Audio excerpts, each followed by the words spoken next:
Welcome to Beyond Perception, where we as always embark on a journey of self-discovery, today into our nervous system. My name is Simon, and it is my true pleasure to be here today with Yulya Bogdanova.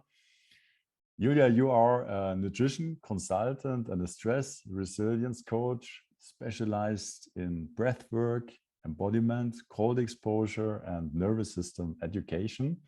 And it is a true joy to be here today with you. Welcome, Yulya. Thank you, Simon. Yeah, very happy to be here. Love talking nervous system stuff. And the two of us, we met by coincidence in Helsinki after the Biohacker Summit just a few weeks ago. And you started sharing a bit about the nervous system, how we can get stuck in fight, flight, but also what to do about it. It was really interesting. And so I thought it would be nice to have a conversation here today. So very excited. Yeah, me too. Excited to share. Yeah, and just in the few minutes we talked before, you said you became obsessed about the nervous system. And yeah, maybe as an introduction, like you want to share with us, how did you come to care about the nervous system and why it's important to be also educated about our nervous system? Mm-hmm. Yeah, so as most of people in helping professions, I came into my first helping profession. Well, actually not my first, because I was a teacher also. Like 9 years ago as a nutrition consultant. I came because I wanted to solve some of my own problems and to optimize my health. And so my weak link was mental health, because I and my family and I myself were very prone to depressions and to just, I never felt quite right in my head. And so, nutrition consulting, those days, it was just like top. And a lot of people thought that you can solve all of your problems with nutrition. And that was me also. And I did a lot of experiments with food. I bought a lot of supplements. But that didn't really lead to a breakthrough for me. So I guess, nutrition is something that people should be caring about, but, something was still missing. So then I went on an expedition with Wim Hof, which is the Iceman. Probably a lot of people heard about him. And that was where, after 2 hours of just hyperventilating in the mountains in Poland, I was like, wow! I felt so euphoric. I was like, this is how my head is supposed to feel. I want to feel it.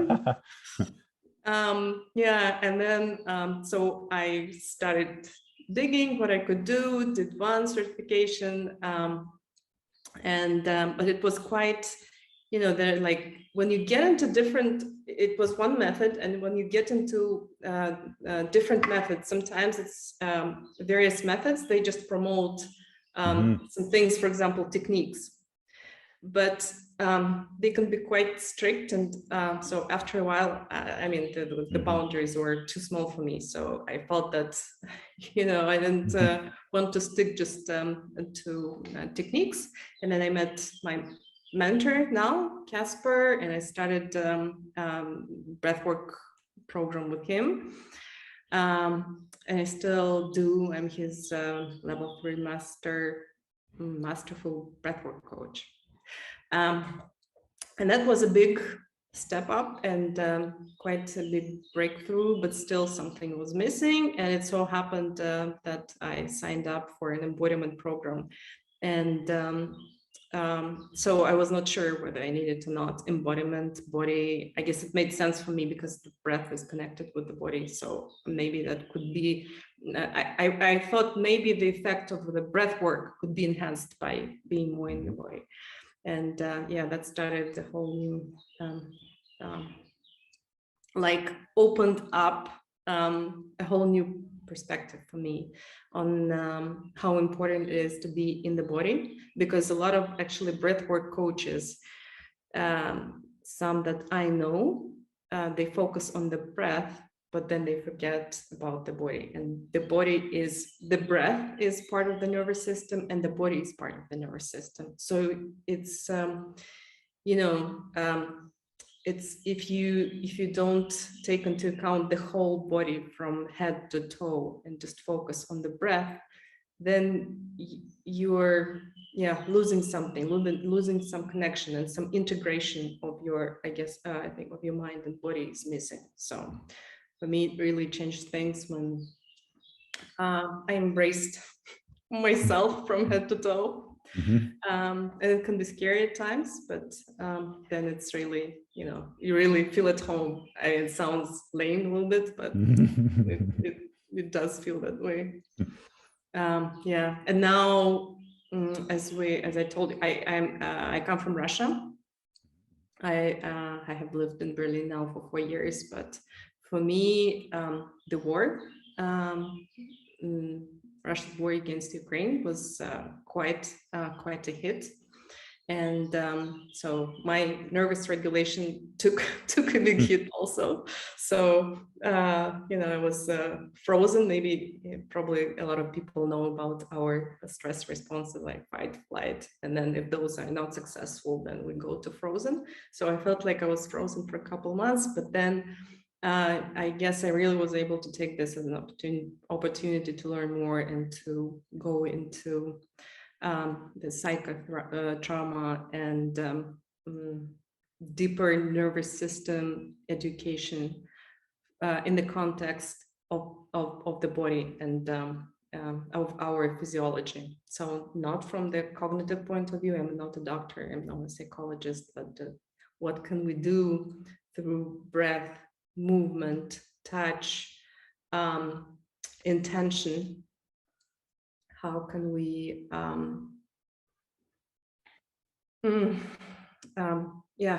how can we get in sync with ourselves, the body, integrate the mind and the body, and bring ourselves to this healthy flow of state, of emotional state? And like, what, I don't know, is it possible to say what's the purpose of the whole nervous system? Is it I mean, what would you say? I from my own little knowledge, I know there are possibly 2 phases on activation and deactivation, or maybe contraction and then expansion, but why what's the job of the nervous system basically? So basically this is the nervous system I'm referring to is the autonomic nervous system that helps us survive, because it does a lot of things for us. So all the things that we do without consciously thinking about them are regulated by the autonomic nervous system. Well, we breathe it this way, so we don't forget to breathe. We digest this way, and all our organs function this way, and all the processes in the body. And then our reaction to stress, our stress response, is also governed by the autonomic nervous system, because that's part of the, that's the biggest job of the autonomic nervous system, to keep us alive. And basically how it keeps us alive is it helps us survive different kinds of threats, and then we bounce back. So the also the theory of the nervous system that I study, and I guess this is like the default theory of the nervous system regulation. It's called polyvagal theory by Stephen Porges, and he it's the first stage is our default mode of existence, where we feel it's characterized by feeling safe. And this is where life happens. Life happens meaning that this is where we can have fun, sleep, have sex, get really open and intimate and trusting towards others. So this is natural. Yes. Yeah.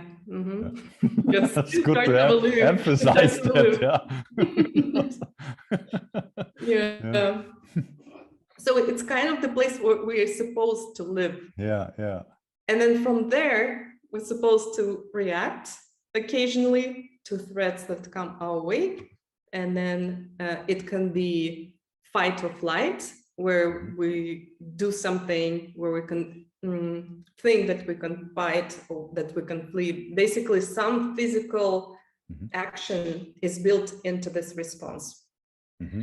And then the next thing we do, if we're not successful in fighting or flighting or fleeing, and if the tension is too much, because this fight or flight is characterized by increasing heart rate, very fast breathing and stuff like that. If this gets too much physiologically, then we go into the freeze response. And the freeze response is kind of a conservation response. It's where, the nervous system decides that it's too much and that our chances of survival increase if we're just really shut down quickly. That's what it does. And then like our emotional experience is then tied to like depending on which state we are in, and to say that what we label as positive emotions is basically our natural state, and negative emotions are tied to this reaction.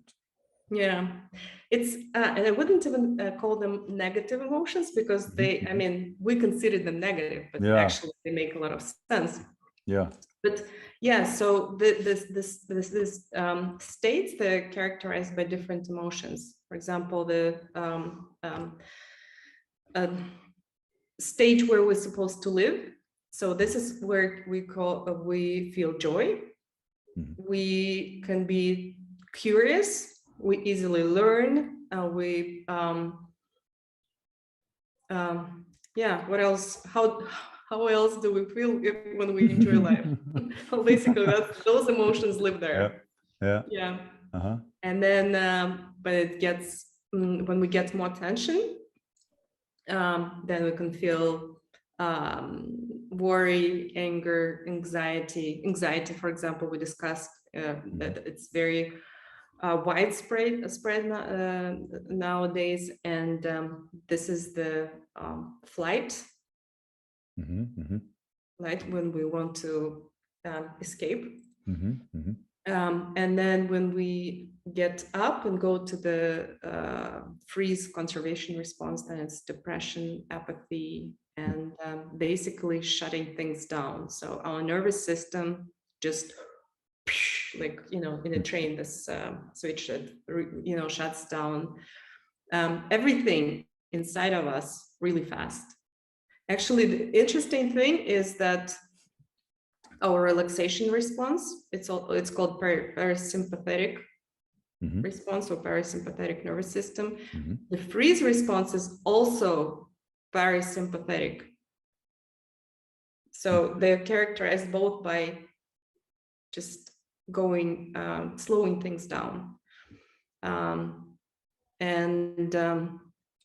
But they do it in different ways. So basically, when we are relaxed, it's done in a very gentle manner, and we're just gradually brought down, and can rest and digest and play and have sex, and being just, and can be open. But then when we are brought down like really abruptly, then like it's characterized, for example, by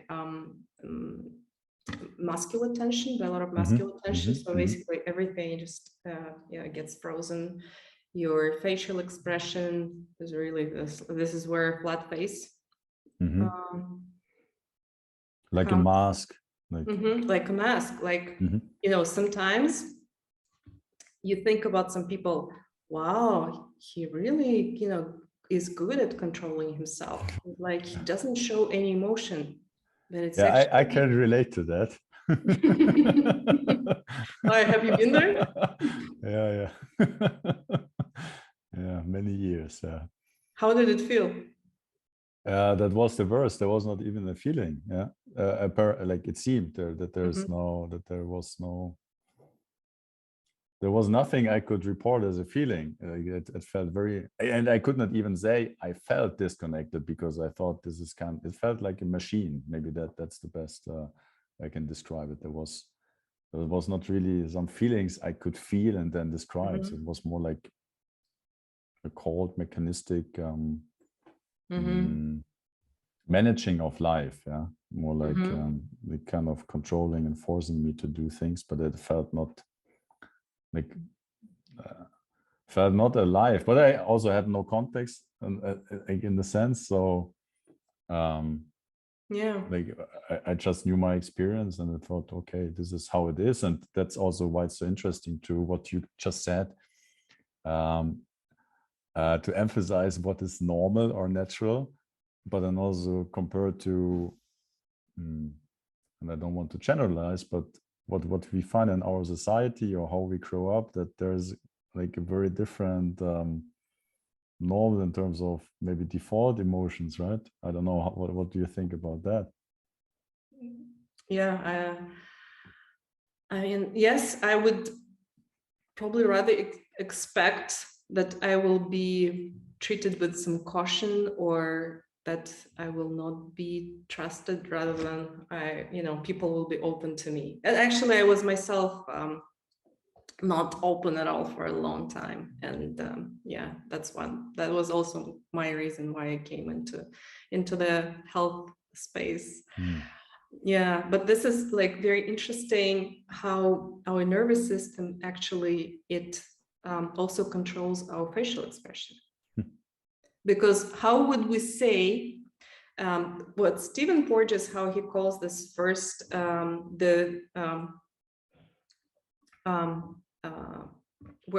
the state where we live, the safety, it's meant for socialization. And but how do we know that we can socialize with people and that we can trust them? How do you know? Maybe because it feels good to do so. Yes, it feels good, yes, but also a lot of information we get from facial expression. Okay, I get it, yeah. And from posture. It brings another perspective on the lockdowns, no social distancing, and yeah. hiding your face. Why the theory is called polyvagal, because it's regulated, the parasympathetic system is regulated by the vagus nerve. And the vagus nerve is a cranial nerve that also regulates our facial expression. All the muscles in our face are connected with the vagal nerve. And so, for example, when I feel threatened, I feel unsafe. So how my eyes get focused, the focus is, becomes more narrow, or the muscles in my ears start to, different muscles get tense, and I focus more on the external sounds than on the human voice, for example. And so everything about my face, and also unconsciously about my posture, changes. And we're not trained, we're not taught to recognize it, but at the level of the nervous system, this is something that we read very, very fast. Oh, if we don't read very fast, then there's something wrong with the nervous system. And yeah, that's why every state is also characterized by not only by things like blood pressure changing, breath changing, hormonal balance changing, but also our facial expression and our posture also changes. And this is the frozen state where, you think, oh, this guy, he's so he doesn't care about maybe anything, or he's just so cool, or he's so controlled. But the feeling that we often get close to people like that is that it's a little bit scary.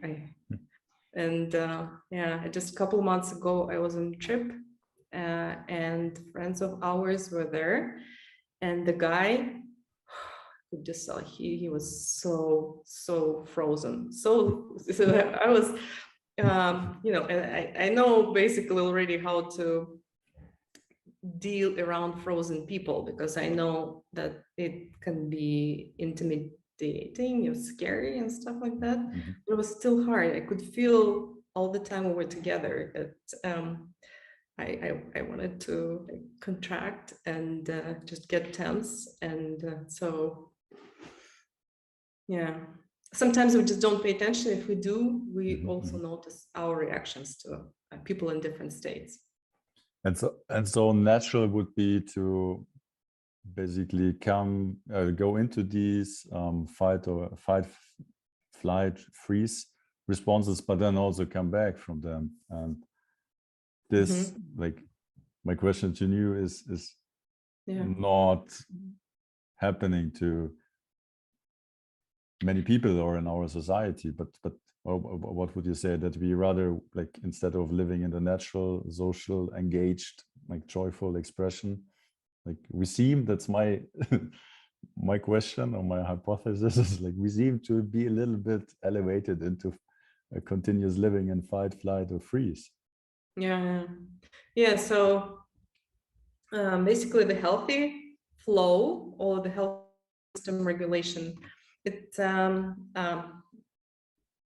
we're supposed to live in this stage where we're open and can socialize and relax, rest, digest.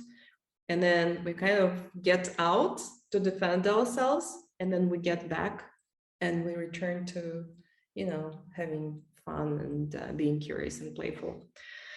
But as we can see nowadays, the nervous system regulation, it can change. So we get stuck in different states. We get stuck either in fight or flight or in the freeze response. And that's nowadays is something that characterizes psychotrauma, right? So when you're stuck for a long time in one state, then your nervous system couldn't adapt. So basically, even how the stress response works is, what's the purpose of the stress response? It's to enable us to react to a threat, and then to bring us back to the feeling of safety. And on the level of the nervous system, there is, you know, the so-called procedural memory, for example, or you know, different mechanisms that wait till this response gets completed. So it's like, when you feel scared, you should get back to feeling safe, or it feels like a job that is on print, but there is no paper. So it's kind of gets stuck there, because the nervous system, for example, you want to fight something. It's like you're so pissed up with someone that you like feel. So this is something quite physical, because when you feel you want to fight or flight, you have special motor neurons that actually, you know, like kind of give you charge. That physical also tension that you should be using. But then, so you left a lot of things unsaid, you left a lot of feelings unexpressed, emotions unexpressed, and you know, you never brought yourself back to the safety consciously. So you never felt after that situation that you were again happy, again curious, again relaxed. And so all this charge in the nervous system, it didn't finish its cycle of the protective response. And so this is how stress gets accumulated, or you get stuck in one place, because you just never finish the response. And then the more you get stuck in this stage, the more accumulated stress you have. And then you get accumulated stress from everyday life. You also get accumulated stress from some traumatic events. I don't know, you get into an accident, or you move, or you get divorced, or something like that. But then also you get this accumulated stress when you had, for example, adverse childhood. And adverse childhood, I don't even mean to be abused, or neglected, just some of your biological needs were not taken care of. And so these three types of stress, they just accumulate all the time, and then they get supported by, by the loneliness that we nowadays face, right? And it started COVID, but I guess it started even before COVID, and also by this constant, stream of information that if we don't control it, we feel like, wow. This world is a really scary place, and I better continue protecting myself. And so from there, actually, we cannot rely on the nervous system to return to the healthy regulation on its own. And, we should obtain a manual, use a manual, and understand how to use it properly. And I would also assume, or maybe that's my experience, that the more you get stuck, maybe in fight, flight, but then freeze, the less and less you actually fear. So the less and less you're like, I mean, that's my experience, or was my experience, that the less and less like recognition of what's actually going on in your body, and maybe disassociation or disconnection to even feeling your body might happen, and that makes it even more difficult to get your head around where you actually are, and that there's a possibility maybe to also do something about it. Yeah, like an example, an everyday example, a lot of people actually come across, but maybe don't realize, is something that they call email apnea. Have you heard about email apnea? No. I think I have heard, but I could not. But this is basically holding, unconsciously holding your breath while reading emails, because this is. So why it happens? I mean, a lot of different things can happen. You can hold your breath unconsciously, or you can just disregard any signs that you want to drink, to pee, to move, to stretch, anything. So because you are so focused on anything, on your work, on the external, all your attention is there, that you forget about the body. And then actually, with this email apnea, what's interesting, that you hold your breath that for such a long time, that then when you realize that you have been holding your breath, you already feel it on the verge of panic, because so much CO2, and CO2 is called the stress molecule. So much CO2 has accumulated that is like. And then you may not even realize that why you felt this surge of, panic, fear was related to you unconsciously holding your breath. And so, this disconnection, it's like we live here all the time. And actually, this is where 80% of the information flow is generated for our nervous system. Like the vagus nerve sends 80% from bottom to the top, and only 20 for executing, based on the state of things. Yeah.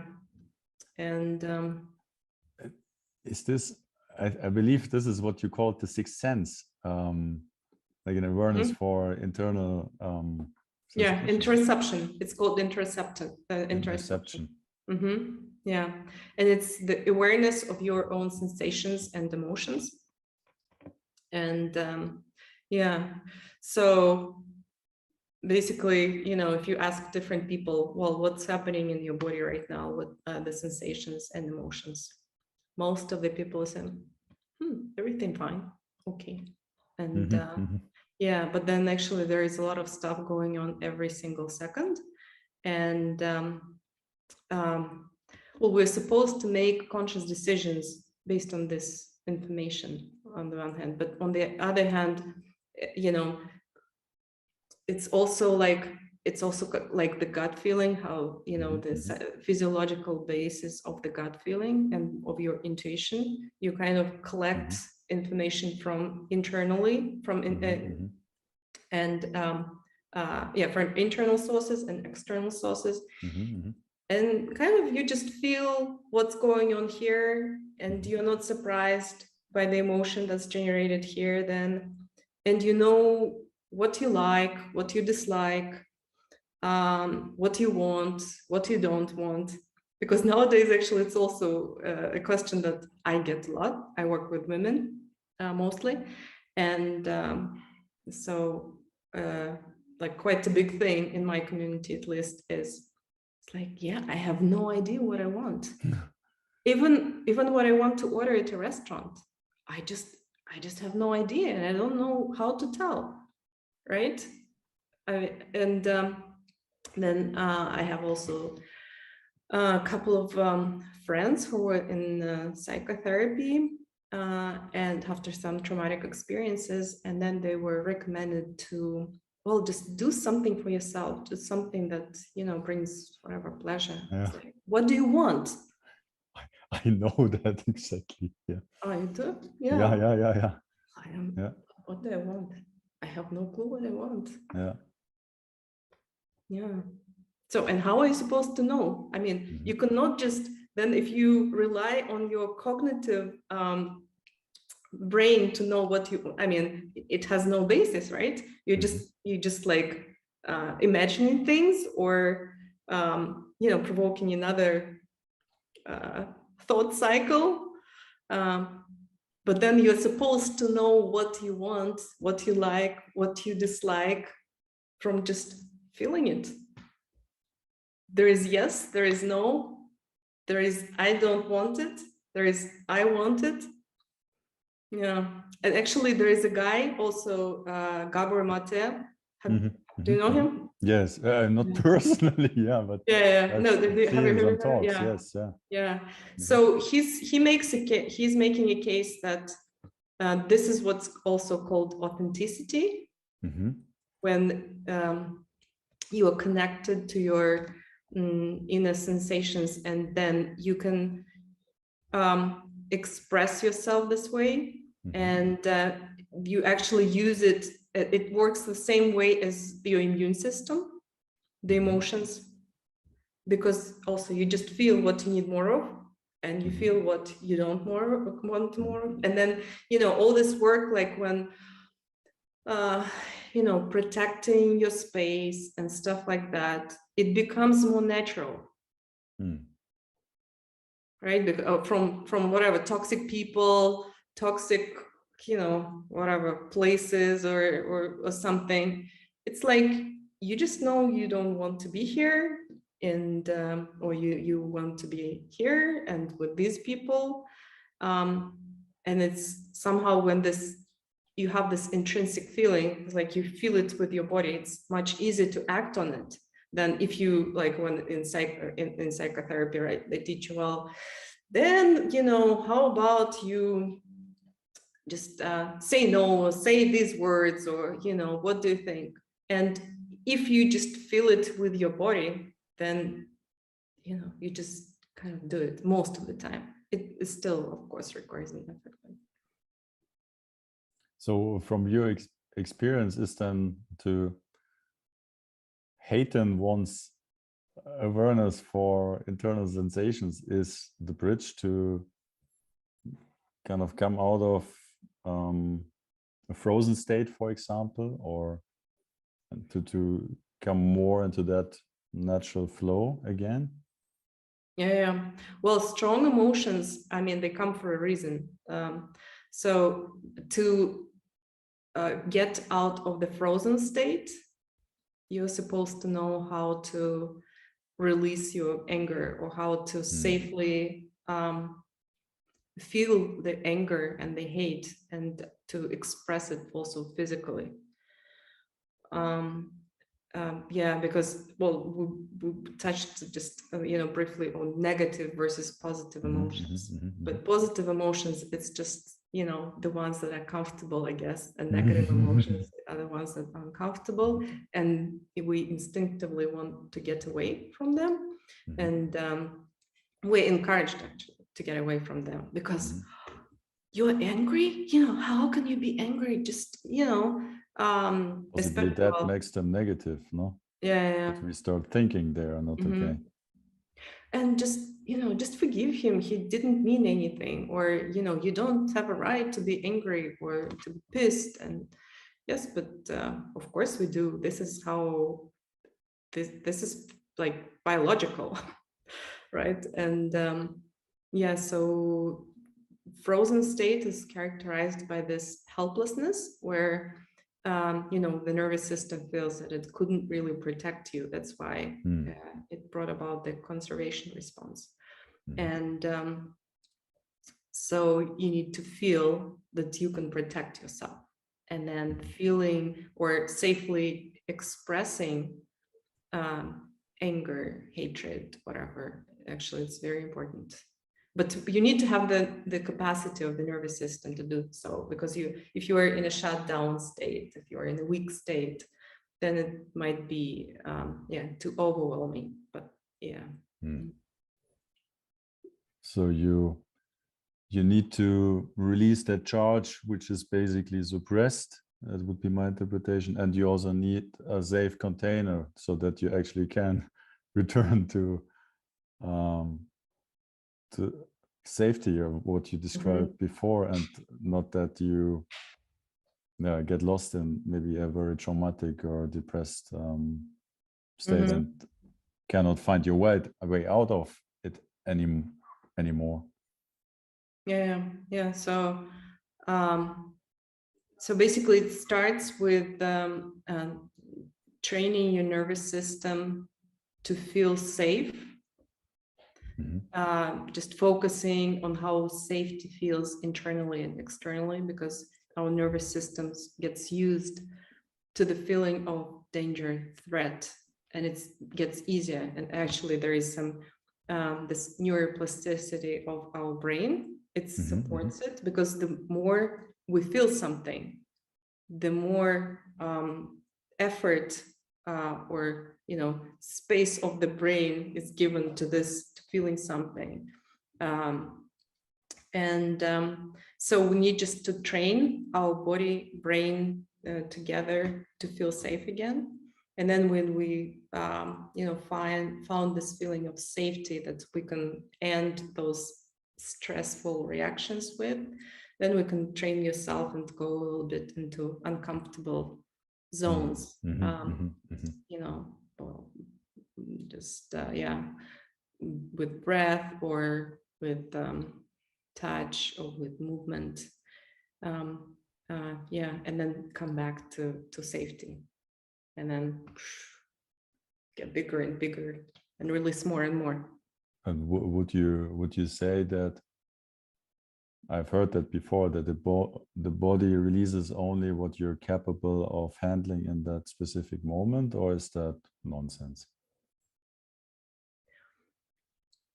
No, I think you can get re-traumatized easily. Actually, I have. I had some trauma in my life that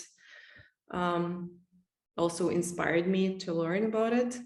And then I did get re-traumatized a couple of times, just even from intensive physical touch, like training for Thai massage, for example.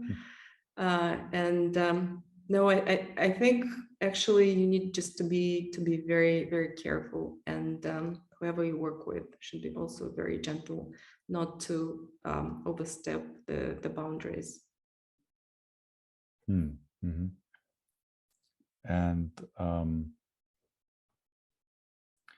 you made like when we talk before we started recording, you made a few references to also, like for example, the concept of mass formation, which was brought up by Professor Desmet, I believe last or 2 years ago, which is basically about a state of hypnosis which you are in, but or many, he makes the claim that a majority or a big proportion of our society right now with what is happening in regards to the lockdowns and also the war now is in a state of hypnosis.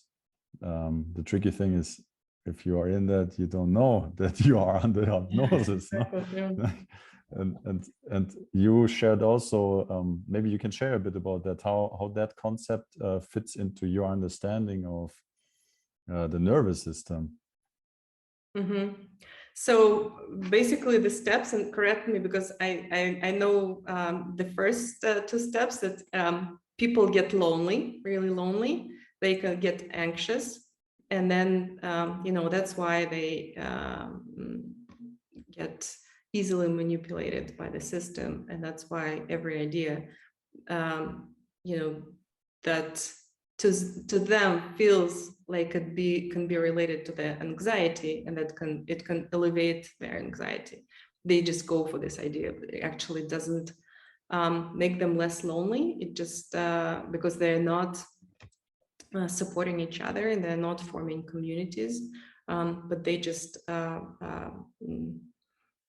I guess get quite focused on this one idea, right, and get quite intolerant to any other ideas. And yes, for me, so he talks about it in the context of the COVID times, but also he mentions that when one idea goes away, then the next one can come if those conditions stay the same, right? Feeling lonely and anxious. And that's how most of the people feel nowadays. That's exactly, I think, because they're stuck in this fight or flight response, and anxiety is this feeling where you feel really uncomfortable, you want to escape. On the other hand, you feel disconnected from your body, so you have no clue why you want to escape, but something is really wrong. And then you find this idea that may just explain things, why you're feeling this way. And then any idea can work. It can be, for example, as in Russia nowadays, where a lot of people, quite unexpectedly for me in Russia, just, you know, they just really mass hypnosis where they totally believe, you know, that they were protecting some Ukrainians or whatever. This complete just nonsense.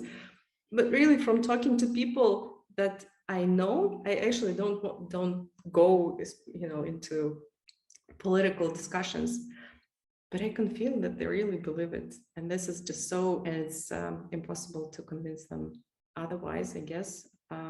Well, when the other idea comes along, then this idea, I guess, loses its power. And that's also, I think, how, you know, the Russians are treated nowadays, right? All this like, it must be you people who are to blame. And yeah, but also I'm not sure whether it's politically correct to bring up the topic that we also discussed in the gender topic, or is it okay? Yes, yeah. Yeah, okay. So yeah, sure. Just a week ago, I saw this movie, What is a Woman? And it's basically one journalist asking different people or different experts of what is a woman. And there is psychotherapists or different doctors, researchers, professors. And basically what they talk about is that a lot of people, a lot of kids nowadays feel what they call dysphoria, gender dysphoria, where kids are not comfortable with their own body and with the genitalia. And I was very good. Well, I recommend this movie actually to watch if you're very into this topic.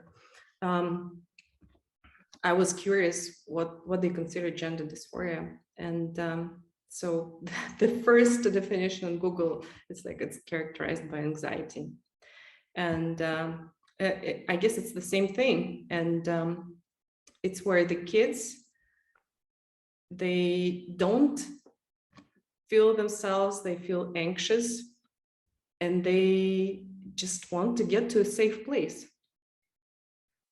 But, you know, safe place, if there are several people, for example, who specialize in different things, then they can offer different places that they would consider safe for these kids. And one of them would be in the States right now, like surgical procedures or what they call chemical castration, because the hormones that they use now on the teenagers to stop the puberty are the same as the hormones used on like prison inmates for chemical castration. And so you just, what you want to achieve is quite understandable. You just want to feel safe and comfortable, and you want to feel joy and be curious and open and playful, but instead you feel anxious and you don't know why. And yeah, oftentimes it's not helping. And I'm not saying that there are, you know, people who really you know, really need to change maybe their gender, or it's, but I think for the kids at least, they should be allowed to reach, you know, more or less adult 18 or something, whatever, when yeah, until they make this decision, and different options should be considered. Yeah. Would you say that if you are in that fight, flight, freeze response, or like, for example, experience anxiety or other emotions, but you cannot process them, you cannot like discharge them, but so you're not feeling all right, but you're kind of disconnect. So in that state, you are prone to ideas, concepts, explanations from the outside, and you just have a rational capacity to analyze, but you cannot feel the truth or motivation behind it anymore. So you might go with something which you maybe, if you could feel yourself, would not actually want to do. Yeah, well, you are not sure what you want to do, because you know, all this, you shut down a lot of the information that comes from your body. So and how are you supposed to know what to do, or how to feel, or whether it's safe or not safe? Well, this is where that interception comes in, where we just know, because there are a lot of stuff going on in our bodies all the time, a lot of different sensations, why, you know, we move this way or that way, or we get tense, or get you know, closed or open, stuff like that. But then you don't know, and this is you know, locked up. You don't feel it. You live here, and I guess you can imagine whatever, right? Living only in your head. You can imagine any dangers lurking, or you can imagine that you're going to be happy if you only do this surgery, or if you only move to another place, or if you only, I don't know, get another job, but actually maybe not. I mean, with jobs, of course, can be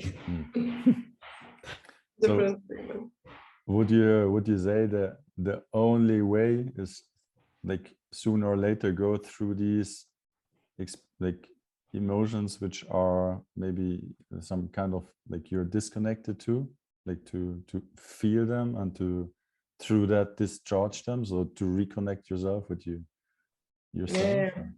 And actually, yes, because the emotions, they're there for a purpose. They want Their purpose is to save you, of course. You know, why do you fear something? Yeah, because it's logical to fear, because when there is uncertainty, you fear something. And why do you get angry? You know, well, you also want to protect yourself. And so when you don't follow up and you ignore them or you suppress those emotions, then they're going to be hanging there as that, you know, unfinished printer job, basically. And but what actually on the other side, it's interesting that if you just kind of embrace this discomfort of your emotion, and when you find the capacity to just be with the emotion, it will go away really fast. Because it's like, hey, I have a message for you. Hey, I have a message for you. I was like, shut up, shut up, shut up. I was like, hey, I have a message for you. And then bangs you on the head. And then this like, okay, I got it. But you just can react to the first message. And many times it's just enough when you feel discomfort to really try and relax from, not relax, it's difficult to relax, but just feel your body from toe to the head, and just say, well, I stay with this for 20 seconds and then see what happens. Most of the time, then in 20 seconds, it's already gone. But your nervous system is really happy because actually, you know, it knows now that you hear the nervous system signals. Okay, so like if I feel anger and I want to punch someone, so I must not necessarily follow that impulse to satisfy my nervous system. I can actually punch someone but it's all right to acknowledge and to accept that message and to feel that anger, but I don't need to react. Different scenarios. Actually, at one point you would need to relax and you would need to give some physical release. And yeah, some things, for example, with breath work that you can do. This is where if you just really want to vent your anger or something, is to do some hyperventilating, moving. And you know, just want to add some kicking or something, some muscular tension. But sometimes it's just not necessary. Yeah, it depends. Then, but the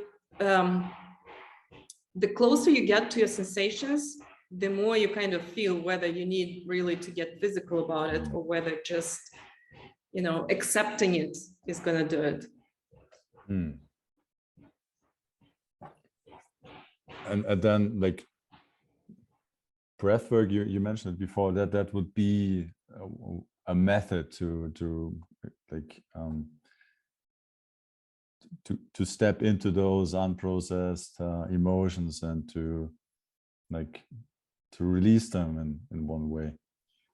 Yes, yes, and that's how Wim Hof method became so popular, because it really gives you this sense of euphoria because you did have a release. It's just, you know, you need to be very careful with the intensity that you go to.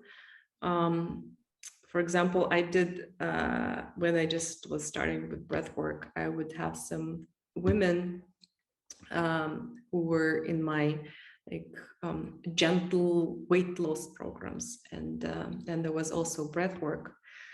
And then one time I suggested this woman that we just, you know, she will feel relaxed. Now I show her some breath, and it was inhale for 4 seconds and exhale for 4 seconds. And that was so much for her that she nearly went into panic attack. So it very much depends. The intensity that breath work is going to create depends on your nervous system, and it also yeah, on what state you're in, how much stress you have accumulated. Because if you do too much intensity, then it may just throw you back, and it may be too much. I've had that also, where it just, was too much for me. It's better to have slow, but without, really big throwbacks, than to go fast.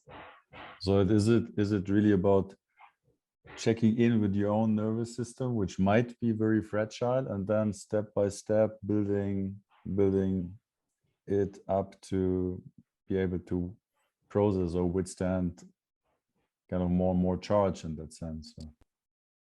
Actually, it starts with very boring things.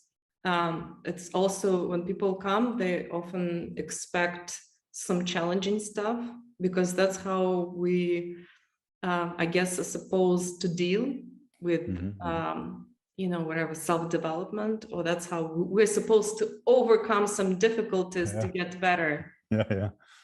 And they say, okay, so what do I do now? How do I breathe? Show me this and this. And then, there is very basic things at the beginning where you just pay attention, like 5 times during the day, where you are, what's the environment outside of you. It's called orienting, and this is like one of the 5 parts of our stress response. And do this with curiosity, and then just notice the position of your body in this place, and any sensations.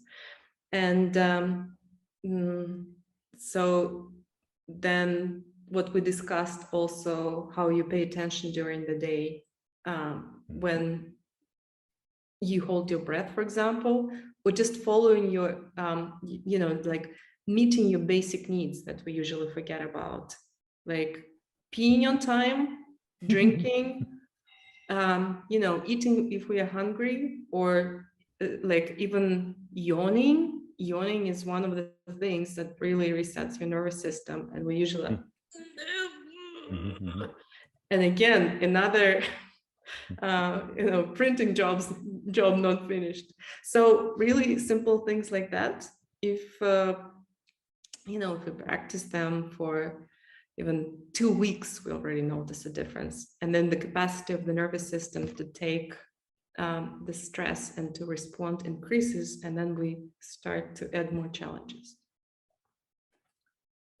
Yulya, thank you so much. Yeah, that was really, really interesting, and also very helpful to connect many things I have heard with with new perspectives in a, like now I have a picture in my mind, which connects a few things. So Yulya, I don't know, is there something else you want to share with our listeners? I will, of course, add your webpage and resources to find you and get in touch with you, like to the show notes of this episode. Is there something else you want to share with our audience?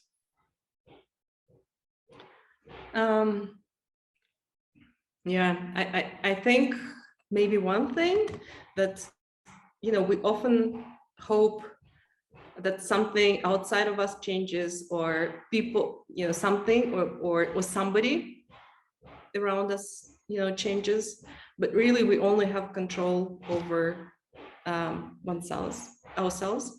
And but this is where the most power actually is, because when something changes inside of you, and you do it not because you overcome something, because you fight for it, because you just, really train to change things, but it just changes because it finds finally the flow, the natural flow inside of you, then it's really, I think, the biggest change. Everything and everyone around you then changes also. I've experienced it myself, and I've heard from other people that also confirms it. So I just wish everybody to, to find and reconnect with this inner flow that's in us already. Yeah, thank you very much. Yeah, there's yeah, really not anything to add. Yeah, that's a perfect closing, Mark. So thank you again, Yulya, for being here with us, and thank you for listening and watching this, for being open and curious minded. Yeah, all the best, and see you next time.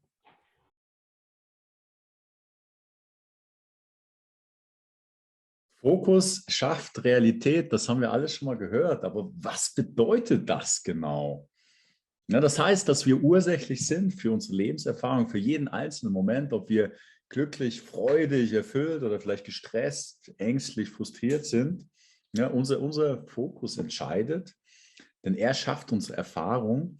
Es hört sich vielleicht simpel an, aber ja, die Frage ist, wie funktioniert das? Ja, worauf sind wir tatsächlich fokussiert und wie können wir unseren Fokus vielleicht ein Stück weit weiter schärfen, um statt auf Angst und Mangel, externe Bedingungen gerichtet zu sein, ganz bewusst den Fokus zu setzen auf das, was wir wahrhaftig sind und lieben, ja, was uns Freude bereitet, um eben genau mehr davon in unser Leben zu bringen und wirklich kreativ und inspiriert zu leben. Ja, und diesen Fragen werden wir uns im Seminar Strukturelle Kreativität widmen und auf den Grund gehen. Wer neugierig ist und sich angesprochen fühlt, der sei hierzu herzlich eingeladen. Ja, mehr Informationen findet ihr über diesen Link. Lasst uns die spannende Entdeckungsreise beginnen. Ich freue mich.